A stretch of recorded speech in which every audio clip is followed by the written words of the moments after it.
इस वक्त चौधरी परवेज लाई बड़ी कशमकश का शिकार हैं।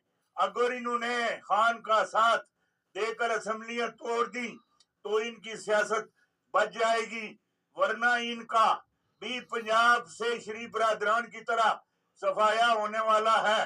सिंध से आज जरदारी और एमकेएम की जगह पीटीआई लेने वाली है। हूं मेरे को गल और सुन लो, और गल सुन लो।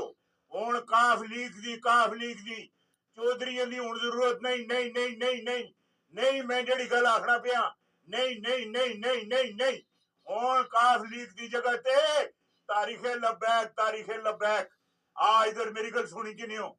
रिजवी साहब का बेटा आदम रिजवी साहब का बेटा हाँ ये ओ लैसी इधर मेरी गल सुनी कि नहीं हो।